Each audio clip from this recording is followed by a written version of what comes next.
Hello and welcome back to Getaway Day. As always, I am Mason and he is not here.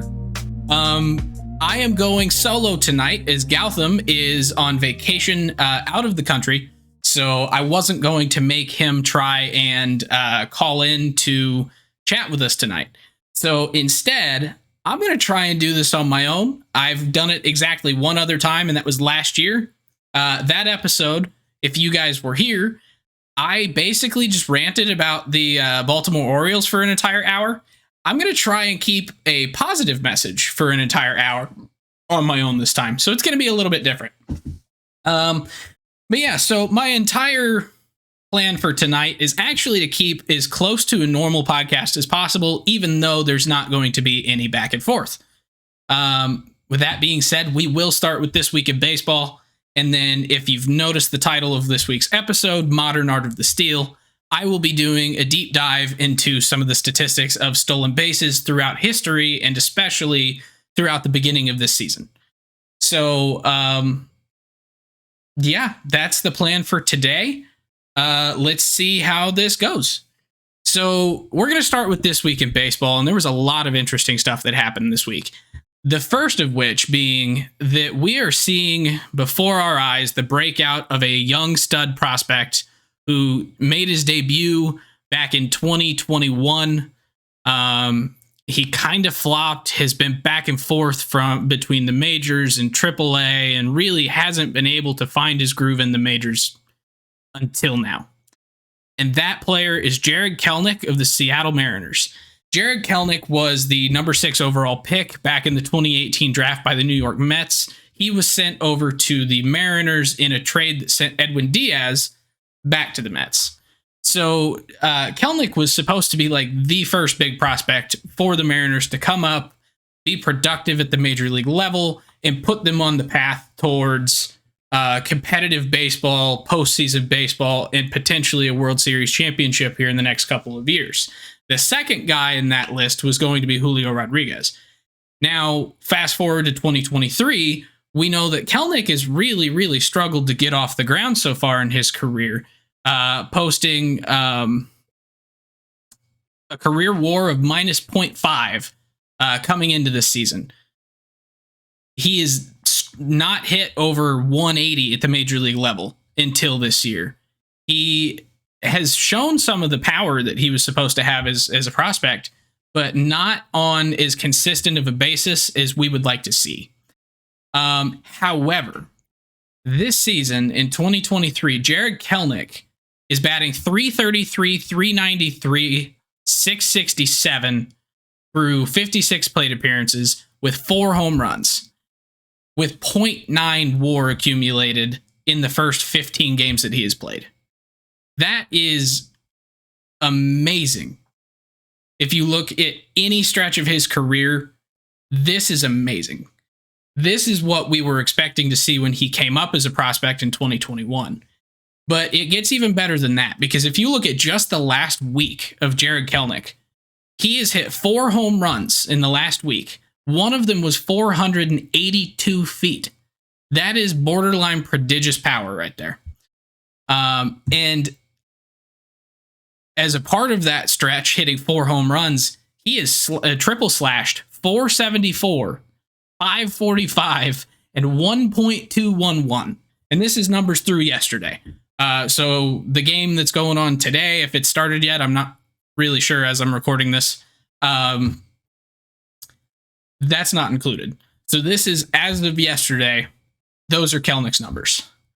That is a stellar start for anybody, especially for a guy that's 23 years old, was already kind of written off by a lot of people as being a bust, which was a little unfair to say that a guy that came up at 21 years old and struggled to make it immediately is a bust, especially being a number 6 overall draft pick just 5 years ago now, out of high school.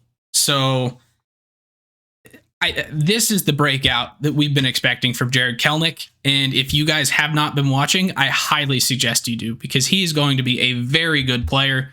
Seeing him beside Julio Rodriguez and some of those other players on the Mariners team is going to be amazing. Now, as for some of the players on that Mariners team, Kelenic is not the only guy that I'm going to give a little bit of love to today. The other guy that really, really showed up this week, starting pitcher Luis Castillo. So Luis Castillo on Sunday pitched 6 perfect innings on his way to a 7-inning scoreless appearance. I think he ended up giving up maybe 2 hits, but he was dominating that game. Ended up giving up the perfect game, came out after 7. The Mariners did get that win, but Castillo was looking sharp. And if you know anything about Castillo's career, he's always kind of struggled in April and then figured it out in May and been dominant through the rest of the season. So seeing this Luis Castillo this early in the season has me thinking that he might be on a Cy Young run this year. So keep an eye out for that. Pairing that starting pitching with the hitting of Jarred Kelenic and what we know Julio can do, this is going to be a really, really good Mariners team. All right. So moving on to another division in the American League. Let's move on over to the American League Central. In the American League Central, we have a player who has been on base every single game of the 2023 season so far, through game 1 of their doubleheader today. And that is Andrew Vaughn. He has a 16-game on-base streak. I believe he has hits in all but 3 games. Let me see. Yeah, so the second game of the season, he did not have a hit, but he did get a walk. On the 7th of April, 0 for 5 with a walk. On the 14th of April, 0 for 4 with a walk. In every other game, he has had at least a hit. So Andrew Vaughn has been looking really, really good this year in a full-time role at first base for the Chicago White Sox. And he's slashed 273, 394, 400. Still has not hit a home run this year, which those will come, and there will be plenty of them. So don't write him off yet as a power guy. He's been on base a ton. 394 OBP is nothing to sneeze at. His slugging is pretty low right now, but that'll come around, especially as the weather gets warmer. All the home games in Chicago start getting a little bit less dreary. I have a feeling that'll help him a lot. So, yeah, Andrew Vaughn, keep an eye out on him. Also in the American League Central, we've had a debut of a pretty good young prospect in Edouard Julien for the Minnesota Twins. So Edouard Julien kind of broke onto the scene in a lot of people's eyes at the WBC this year. He pretty much dominated in the WBC, got his opportunity to come up in the majors here last week, and ended up getting his first hit and his first homer in the same inning, but not the same plate appearance. So he came up twice in the same inning, and it was his second game in the majors, but got a base hit, and then later in that inning came back around and hit his first home run. So 2 big firsts in one game in one inning. That is something really, really cool that not a lot of people can say that they have done. So kudos and congratulations to Edouard Julien. Yeah.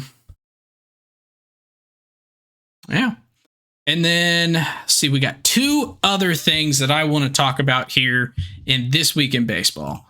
One of them being that a top prospect has finally been called back up, and that is Brett Baty of the New York Mets. So Brett Baty is a third base prospect. He made his debut last year where he played in 11 games. Did not fare particularly well last year, but he is an incredibly highly rated prospect, a lot of power, really good hit tool, decent fielding, above, I say decent, good fielding. Not quite elite, but his prospect grade for fielding is a 55 current and future. So from a defensive standpoint, they're basically saying he's as developed as he's gonna get, and he's pretty darn good. But yeah, so he just got called back up here yesterday, I think, where he trying to see if he got any hits. 4 plate appearances. Check his game log. Yes. Got his first hit of the season yesterday on the 17th. And I kind of expect that Baty is going to end up staying up a majority of this year, as the Mets really don't have a long-term option at third base other than Brett Baty. They do have Eduardo Escobar on their roster. They have Luis Guillorme, but neither one of those players really has the bat that you really need in that spot right now if you're the Mets. Escobar has been fantastic in the past, but he is definitely on the older side, kind of on the downhill slope of his career at 34 years old there. And Baty is the young stud. So they're going to be platooning him most likely with Escobar for the time being. But we will see how that kind of pans out over the course of the season. So, yeah, and a lot of Mets fans are very frustrated with Eduardo Escobar, and I think that is part of why Brett Baty came back up, in addition to the fact that Baty is about as polished as he's going to get at AAA. The rest of the development that he has to go is really only going to be something that he could get at the major league level against major league pitching. So there's no reason to leave him down if he's not truly blocked by somebody at the major league level. So, and then the last guy that I wanted to give a little bit of love to in This Week in Baseball is kind of an older guy, 28-year-old Brent Rooker. So Rooker was a rookie back in 2020 with the Minnesota Twins, and he has been on the Twins, the Royals, and now he has been on the Oakland A's, where he's playing now. He had a phenomenal week last week, where he hit 4 home runs in 3 games. 2 games against Baltimore, one of them being a 2-homer game where he put both of the balls over the setback part of the left field fence. Okay, 28 isn't really old. For some reason, I was thinking he was a rookie this year in 28, and so I was going to say older rookie and then stumbled over my words. So pay no mind to the older comment. Not that old. But for a guy with as little experience in the major leagues, being only 312 plate appearances, he is a little bit on the older side. But yeah, so Brent Rooker has had a career week this year. And I'm really curious to see if he can be the anchor for this Oakland team from a power standpoint, because that is really the main part of his game, is his power. He's not a big hit tool guy, not very fast, not a phenomenal fielder, but he does have legit power. Which he has shown a couple times at the major league level. In 58 games for the Twins in 2021, Rooker mashed 9 homers. In 2022, he did not have any homers in 16 games, but then so far this year, in a full-time role in Oakland, he's already got 4, and he's hitting the ball pretty darn well. So I think that is pretty much all I have for This Week in Baseball. There's tons of other stuff that's happened this week, but that is kind of the main bit that I wanted to talk about there. So now I want to start kind of transitioning over to what my main topic is for today. And that main topic is stolen bases. So we've talked about these a couple times already this year, and this is a topic that has kind of been around baseball for the last couple years, as far as like, we're not seeing any steals. People want to see more steals. Why aren't they there? How do we get them back? And so I want to do a little bit of a deep dive into that. And I want to start by looking at stolen bases in history of baseball. So the stolen base leaders for the all-time stolen base leaders in baseball are Rickey Henderson with 1,406 stolen bases. That is an untouchable record. I think pretty much everyone is on board with saying that that is an untouchable record. Never going to come close to again. Then you get to Lou Brock, 938. Billy Hamilton, the old one, not the one that plays currently. This is the one from the early 1900s, 912 steals. Ty Cobb, 892. Tim Raines, 807. Skip a couple, and then you get to the active stolen base leader, Elvis Andrus, with 337. That puts him 124th on the all-time list for steals. And he is leading stolen bases for active players in 2023. That is a major disparity between guys who played in the 70s, 80s, 90s, early 1900s. Like, what has happened in baseball that has caused stolen bases to drop off so precipitously? I think the first thing to look at is rule changes. Have we instituted any rules that would discourage or reduce the number of stolen bases? And so I went and did some research today and found all of the rules throughout baseball history that have changed regarding stolen bases. And here is the comprehensive list. In 1910, stolen bases were no longer credited when the other runner in a double steal is thrown out. So you try and double steal, the guy gets thrown out at third, the guy that took second no longer gets a steal. So that's instantly going to start to drop the numbers. The next rule change for stolen bases. Any guesses? If you guess 2023, you're right. We have not addressed stolen bases from a rule perspective hardly at all since the founding of the game. We made one rule change with how we're going to score a stolen base and accredit that stat. But as far as like how players can get them, like what they're allowed to do, what they're not allowed to do, we have never messed with it. It's just not something that really seemed like it needed to be addressed. I mean, you sit there and think about the heyday of baseball, and you have Rickey Henderson going out and stealing 130 bases in a season.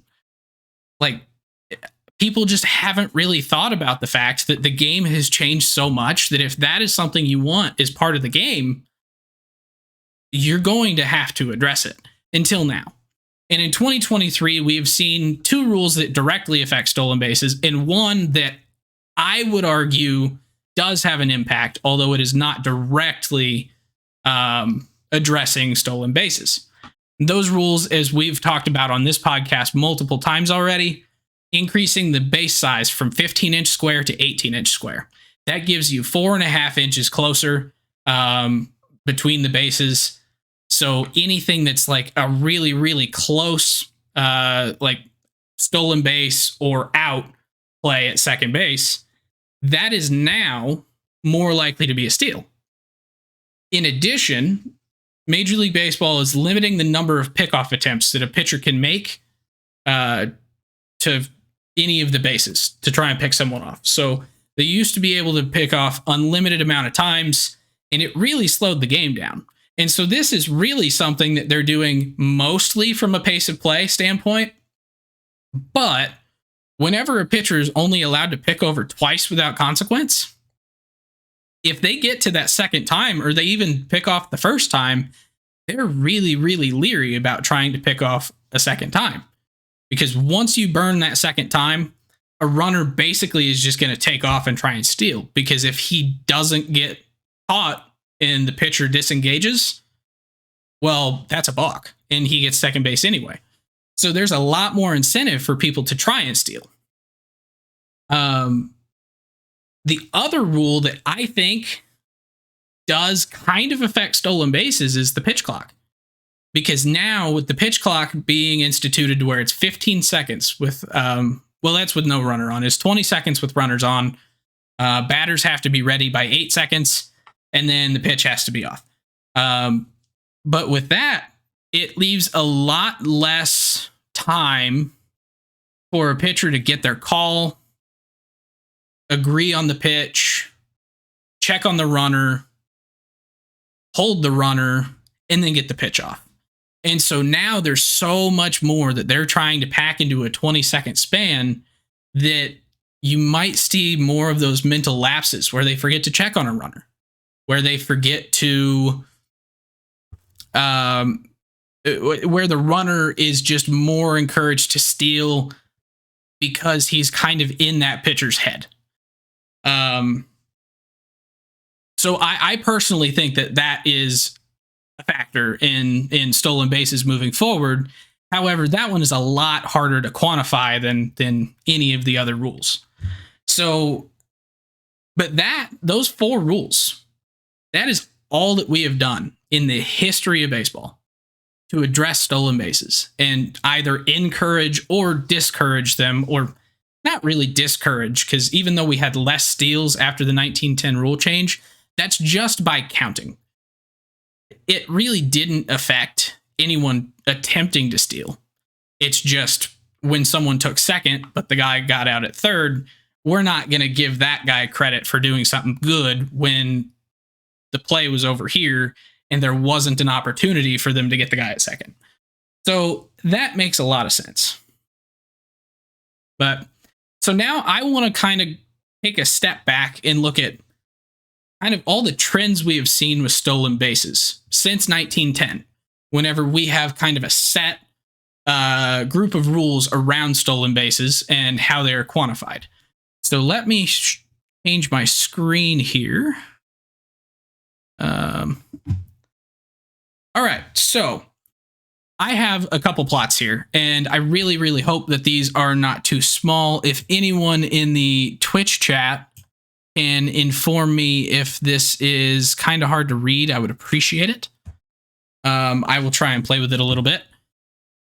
But yeah, so I've got a couple of different plots here that I want to look at. And the first one being the home run versus the stolen base. Because in my mind, when I was thinking about steals, I kind of thought about it from the standpoint that, like, we had a ton of steals in the early 1900s, like a ton. And we also didn't have a lot of power. Like, the home run didn't really truly become a thing until about the era of Babe Ruth in the 1920s. So you have Billy Hamilton in like the 1910s going off and getting all his stolen bases, but you don't really have anybody hitting for power. So with there being less power, you would naturally think that it gives more opportunity for steals because you were going to be on base more often, and therefore you were going to have the opportunity to steal. So I went ahead and plotted stolen bases versus home runs. And I believe this is the true number of stolen bases and home runs per season. And as you can see, home runs increased drastically more than steals did. So the kind of gray dotted line here is your overall trend line for home runs from 1910 to 2023 or 2022. Sorry. The orange dotted line is your overall trend for steals. And if you look at your R-squared value here, you kind of show that the overall trend for the home runs, it makes sense. The data is pretty well following that path. You look at steals and things get a little wonky because we had a lot of steals early on. You're seeing about 4,500 steals here in about 1914. And then it drops off precipitously to well under 1,000 there in about the 1950s. Then it gradually comes back up. You get the era of Lou Brock in the 70s. You get the era of Ricky Henderson and Vince Coleman in the 80s and early 90s. You get to the early 2000s and it drops off a bit more. But then in the mid 2000s, you see it tick back up. That's your era of Juan Pierre, Jacoby Ellsbury, Ichiro, like players like that. And then in about 2012, you see it just go into free fall. I did include the numbers for 2020 here, and I'll explain why in a moment. So you could see that really sharp point down at the bottom. That is 2020. Then you see it rebound up to about what we had in 2019. So this chart is kind of hard to follow because it's just generally the number of home runs and the number of stolen bases across the league in a given year. This is not the best way to look at this data because the number of games per season in the major leagues has actually changed quite a bit from 1910 to now. It's gone from about 140 games to 150 games up to 162, which is what we have now. I think it was 156 for a while. There was a point in time where I think it was even more than 162. And so this is really, really hard to say truly. Are home runs and stolen bases up and down, or is that just because the number of games played was different? So I went a step further. I went and normalized it by the number of games that were played in that season. And that's what chart we are seeing here. So the blue line here is your stolen bases, and I don't know why I have two stolen base trend lines, but okay. The blue line is your stolen bases. The orange line is your home runs. And as you see here, as we look at home runs per game or stolen bases per game, we're actually seeing the trend that everyone has talked about for years, where home runs are going up and stolen bases are going down. When we were looking at the overall number, both numbers were going up, just at different rates. Well, now we're seeing a little bit more clearly that overall, stolen base numbers are going up, but we've got more games played. We have more teams, so therefore there's more overall games played in the course of the season. We are up to 162 games versus 140 back in the early 1900s. So that helps kind of make this data look a little bit more real as to something that we can actually look at and go, oh, that's what's happening. So, let's see, let me make sure that I'm not missing something here.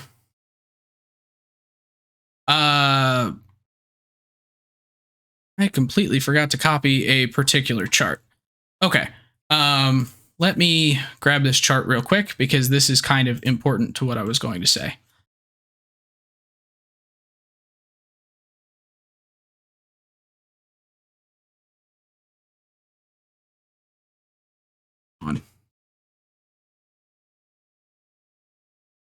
Here we go. So let me think of what I was just saying.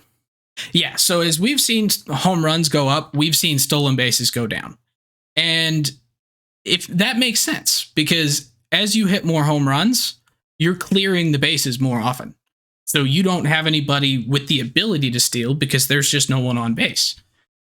So I wanted to look a little bit further than that and see, is home runs the only thing that might be affecting this? What about doubles? What about triples? What about singles? What has been happening there? And so I went ahead and plotted the types of hits per game of singles, doubles, triples, and home runs. And as you can see, singles is the blue line. That one's really, really easy to see. It has dropped a lot since 1910. We've gone from about a 0.65 hits per game, down to about 0.37. So we basically cut the number of base hits in half. You look at doubles, and this one looks like a flat line. It pretty much is, but it has dropped just a little bit. Your home runs, as we showed on the chart before, continues to go up. It's actually nearing the point where home runs and doubles are kind of about the same. And then triples is a little hard to see here, but it has dropped quite a bit. So home runs and triples don't give you the ability to steal unless you steal home after a triple, but people don't really. So I kind of throw them out the window. So now we look at singles and doubles. hits that get someone on base with an opportunity to steal. Well, those have trended down. So as we've seen less people on base, we're going to have less steals. So that makes sense. So the overall trend of steals from 1910 to now going down makes sense. I understand it. That checks out. So now I want to look at the new rules that we've just implemented, because here in 2023, we have specifically said that we have kind of ignored the steal for 111 years. And it's something that we want as a part of our game. We have home runs. People love home runs, but Major League Baseball has found out that people want more action in games. They want to see the athleticism of all the different players on the field. They want to see the speed. We have some of the fastest players that we've ever had in the history of this game. Corbin Carroll, I think, clocks in at about 31 feet per second sprint speed from home to first. He is by far the fastest major leaguer we have ever had that we have been able to track his speed. So it makes sense that we want to see these guys go out and put on a show with their abilities. So we have instituted the first rules ever that will encourage stolen bases. But has it worked? That's the real question. We are about 18 games into the season now. And if you look at the leaderboards, you kind of think, yeah, this might be working. Let me find my leaderboards here. So it's going to take me just a quick moment to switch my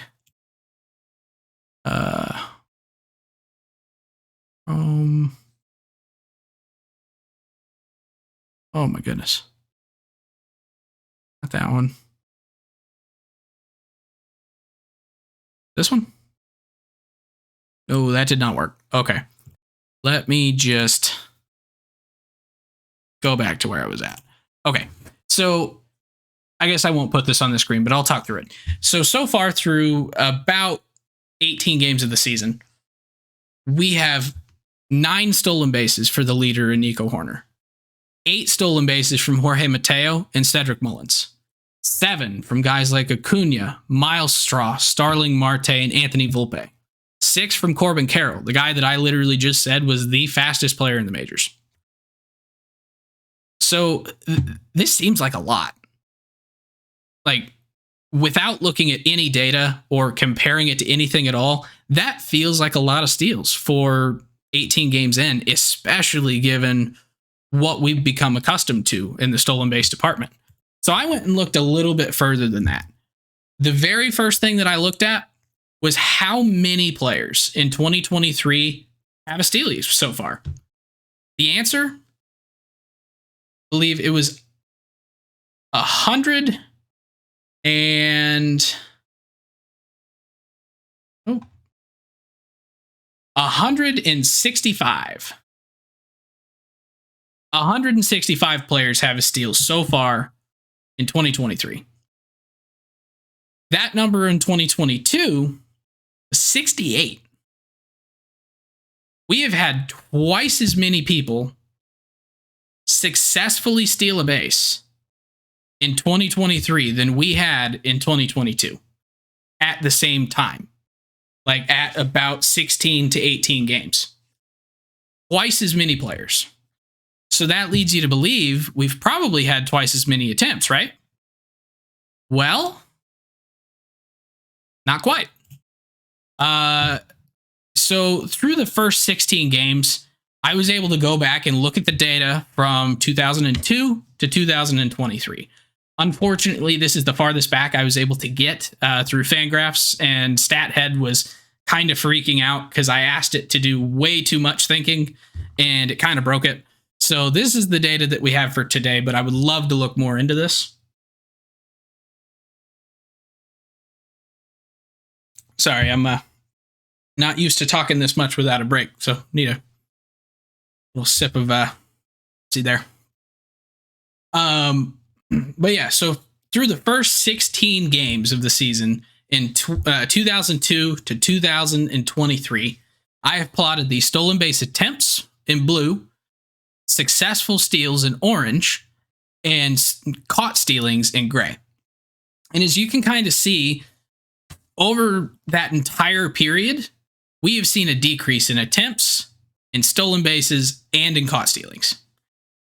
So that doesn't really necessarily tell us what we're seeing today versus in the past couple years until you kind of look here at just how the graph is trending in the last about 2 years. So we are seeing such a drastic increase, this season that we have spiked way above this trend line that we were on. Yeah, the trend line is influenced by this season's numbers as well. So if you think about it, all those lines are actually a little bit lower if we cut out 2023. Then you plot 2023 and it pulls everything up. We are seeing a massive increase over the last couple seasons in attempts, stolen bases, and actually a decrease in caught stealings. So,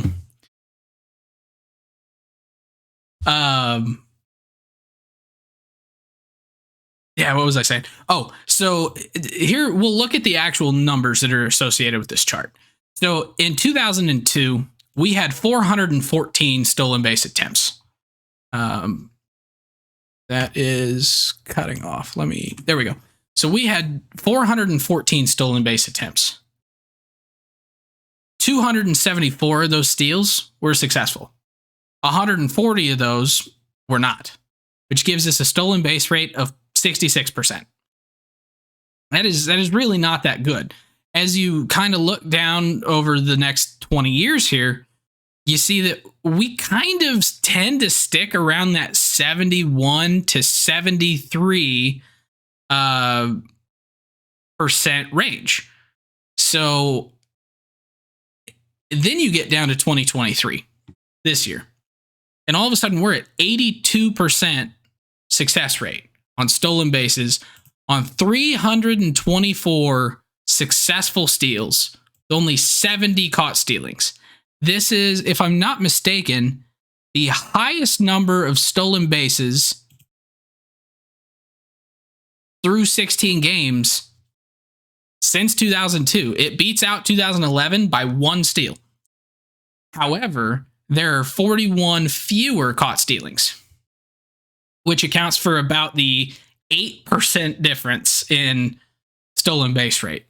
So that kind of goes to show you that the changes that they are making to stolen bases this year, making the bases a little bit bigger to make that distance a little shorter, encouraging players to run because pitchers now can't just continuously pick off to first. The pitch clock kind of giving you a little bit more incentive because you're in that pitcher's head a little bit more. People are taking advantage of it, and they're successfully stealing bases here.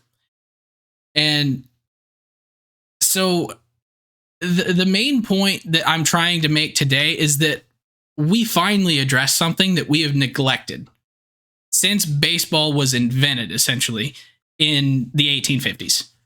The Knickerbocker rules back in, I think that's what they're called, the Knickerbocker rules from like the 1857 era to now have had exactly one rule change that didn't even affect how stolen bases were truly achieved, just how we count them.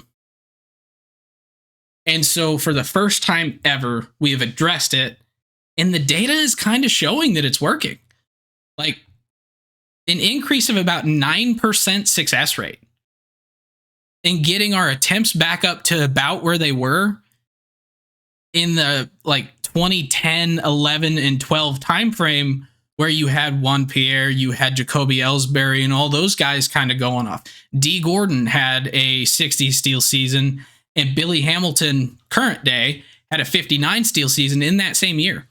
Like, we're kind of approaching that again. Will we ever get back to the days of Rickey Henderson? The days of Vince Coleman?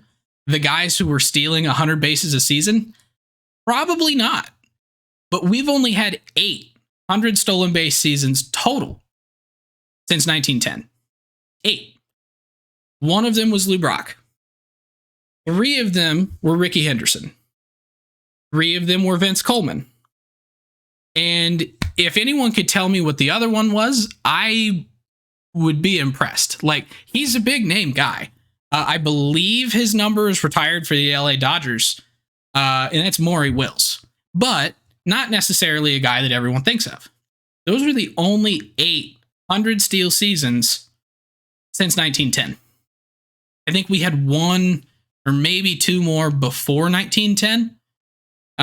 But obviously I took them out because the whole double steal rule could have affected those numbers. So I don't know if we're ever going to get back to kind of those eras, the era of Whitey Ball, of people just kind of taking off and running and trying to advance. But what I do know is that we're entering a phase of baseball that we have never seen before. We have never had high stolen bases and high home runs at the same time. Going back just to my my stolen bases versus home runs, back in that high stolen base era of the 70s and 80s, you actually do see a little bit of a dip in home runs from what we saw in like the Roger Maris 60s. So we actually kind of decreased our power and increased our speed. That's what Whitey Ball was back in the 80s with the Cardinals when Whitey Herzog was leading that team. So now we're seeing record power. 2019 juice ball era, we had both the Twins and the Yankees break the all-time record for home runs in a season by a team. We have seen Aaron Judge get back to that number 62. Passing Roger Maris' 61 home runs that he set back in 1961. I don't remember what year exactly. Hopefully one of the Yankees fans here in my Twitch chat can help me fill in that number. But yeah, so we are seeing record prodigious power. We are seeing speed that we've never seen in baseball. So trying to put those two things together, I think is going to give us, it was 1961. Okay, cool. I really thought I made that up. Yeah, this is going to give us some of the most interesting baseball we've ever seen. The shift change or the shift limitations for this year has increased singles again. With increased singles, we have increased opportunity for steals.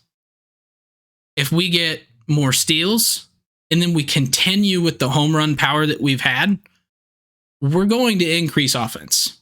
And that's what baseball has been striving for.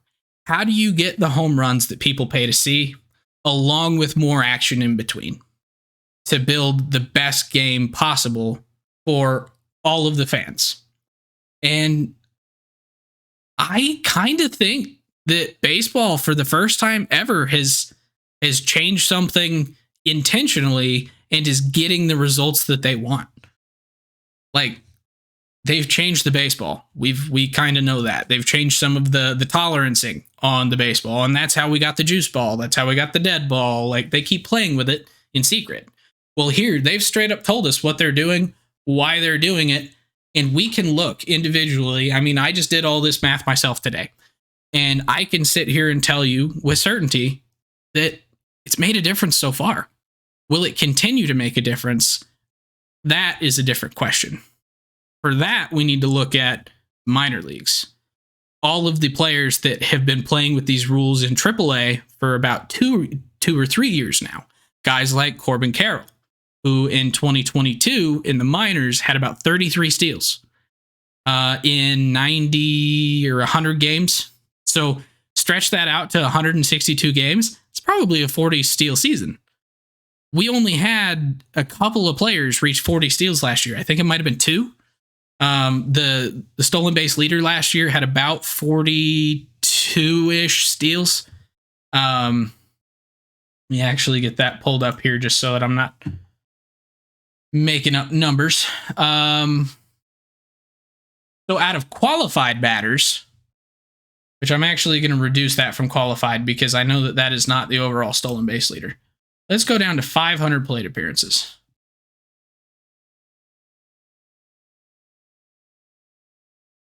Let's go down to 400 plate appearances.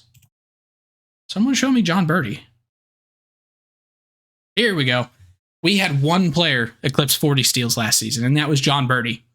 Jon Berti didn't come anywhere close to qualifying for a batting title or any leader or like any league leader at that point, because you have to qualify for a batting title to qualify for any award. Berti had 41 steals and 404 plate appearances. The next guy on the stolen base leaderboard last year, Jorge Mateo, he had 35. That's a lot of steals. But 2017, D. Gordon and Billy Hamilton, 60 steals, 59 steals. That's the number that we're trying to get back to. If we can get to that number and pair it with 62 home runs from Judge, I would make the argument that that is some of the most interesting baseball we have ever had. So I'm really, really looking forward to seeing guys like Corbin Carroll, guys like Garrett Mitchell, guys like Bobby Witt Jr. and Julio Rodriguez to just continue to dominate on the field, both from a power and a speed perspective, because I think those are the guys that moving forward, that's the prototype of player that we want to see. I would venture to guess that as we continue moving along with these rules, you will start to see teams going out and looking for guys that can steal, getting guys with high on base percentages that can take that extra base, in addition to these big power guys who can pull the ball to left field, can pull the ball to right field, put it over the fence. So we're no longer looking at a single dynamic of baseball where it's power, power, power. Forget about singles. All we've cared about for the last couple of years is walks and home runs. Now we have a little bit more reason to think about guys that hit for average, guys that can steal bases, guys that can get on with walks, guys who can hit for power. We now have baseball the way that I think baseball should be. Is it perfect? Absolutely not. There's a lot of things that still need to change, a lot of things that I really don't like that we've been changing. The Manfred man in the 10th inning, no. The 12th inning, maybe. But let us have a couple of actual innings of real baseball in extras to try and finish a game. If we can't, then basically turn it into penalty kicks like you have in soccer, or a shootout like you have in hockey. That's what the Manfred man should be. It shouldn't be the immediate go-to. It should be the second one, or your backup for if the go-to doesn't work. But from a stolen base perspective, this is the best that I think I've ever personally seen. And I am really, really looking forward to seeing how this pans out over the course of the year. I think we have the potential for guys like Nico Hoerner, for guys like Trey Turner, for guys like Corbin Carroll to not only eclipse 40 steals, maybe not even 50. We might be looking at another 60 or 70 steal season for the first time in a long time. I think Jose Reyes, had the last 70 home run season back in 2008, I believe. So that's where baseball's headed, I hope. We're on the right trajectory, but we need to continue pushing. So that's really all I've got for today. I mean, the overall point of my entire rant here about steals is let's keep pushing. Let's keep pushing for change, because I didn't really like the idea of changing baseball all that much when it started. I'm one of those guys who has always liked my baseball the way that it was. I really don't want to see it bastardized. But the changes that we're making right now are not only going to bring in more viewers, they're going to hold viewers' attention.